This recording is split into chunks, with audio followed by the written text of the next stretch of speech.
Voici ma critique du film Annette de Léos Carax, sorti en 2021 avec Marion Cotillard, Adam Driver et Devin McDowell dans les rôles respectifs d'Anne Defranou, Henry McHenry et Annette. Alors voici le synopsis. L'histoire se déroule à Los Angeles. Henry est humoriste avec un fort sens de l'humour qui tombe amoureux d'Anne, une chanteuse d'opéra de renommée mondiale. Sous les feux des projecteurs, ils forment un couple passionné et glam. La naissance de leur premier enfant, Annette, qui s'avère être une fillette mystérieuse avec un destin exceptionnel, va mettre leur vie sans dessous. Alors c'est le synopsis que j'ai trouvé sur internet directement en tapant Annette synopsis, comme tout le monde. Je trouve qu'il est plutôt, qu'il résume plutôt bien le film, et heureusement, puisque c'est le but d'un synopsis. Mais je suis pas forcément d'accord avec le terme fillette mystérieuse et destin exceptionnel, mais je vais pas trop développer là-dessus, parce que sinon ça spoilerait un petit peu le film. Voilà. Bien que le film dure 2h30, je l'ai beaucoup aimé, parce que c'est un film très original, et moi j'aime bien tout ce qui est original. Et puisque c'est une comédie musicale romantique, la musique elle occupe une place assez importante dans le film, et ça les Sparks, le groupe qui a composé la BO avec Léos Carax, ils l'ont bien compris, et je trouve que du côté de la musique, c'est plutôt une réussite. Ensuite la réalisation, elle est très propre franchement, et elle arrive vraiment à faire en sorte qu'on s'immerge dans l'histoire. Et parfois j'ai même eu l'impression de faire partie de l'action, donc pour vous dire à quel point c'était réussi. Et il y a énormément de scènes très fortes, comme par exemple le plan où on voit Anne mourir noyée par Henry depuis le hublot de sa chambre, de la chambre de sa fille, pardon. En plus le montage il rend l'action franchement assez fluide, avec en plus des décors magnifiques que j'ai vraiment beaucoup apprécié.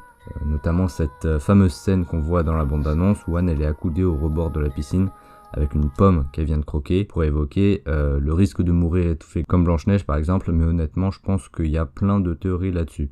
En plus il y a des changements d'ambiance assez surprenants, mais les plans où on voit Henry rouler la nuit à fond sur sa moto par exemple, franchement ils sont incroyables et ils en disent long sur son état psychologique.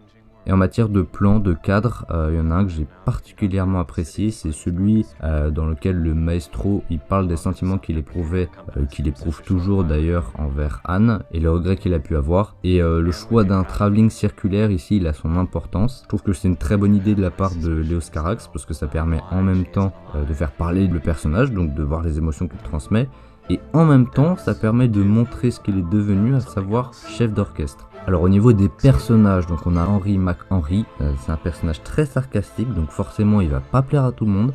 On le voit dès la bande-annonce dans les spectacles qu'il fait. C'est un personnage avec un caractère franchement très particulier. En revanche on peut lui trouver une affection particulière si on s'y reconnaît, mais on peut aussi y rester assez indifférent. Personnellement moi je l'ai bien aimé, mais pas plus que ça. Quant à Anne, à première vue elle semble assez réservée, mais je trouve que petit à petit elle se dévoile de plus en plus au fur et à mesure de l'histoire, mais pas plus que ça en vrai, donc là-dessus je mettrai un petit bémol. Cependant j'ai quand même trouvé que le film il arrivait bien à nous faire oublier les acteurs en eux-mêmes, et du coup on se concentre davantage sur les personnages qui s'incarnent. D'ailleurs les deux principaux, Anne et Henry, joués par Marion et Adam, ils ont des caractères très différents et très marqués, mais je trouve le contraste assez intéressant. Je trouve quand même dommage que le personnage d'Annette il arrive pas plus tôt dans le film. J'aurais aimé le voir arriver dès la première heure, mais bon, vu que c'est une comédie romantique, on peut comprendre ce choix là. Enfin je trouve que globalement c'est un film assez réussi, c'est même un film très réussi je trouve. C'est quand même une expérience cinématographique assez déstabilisante, mais qui vaut la peine d'être vécue. C'est pourquoi je lui attribuerai une note de 3,5 étoiles sur 5, parce que comme on dit, la perfection n'existe pas.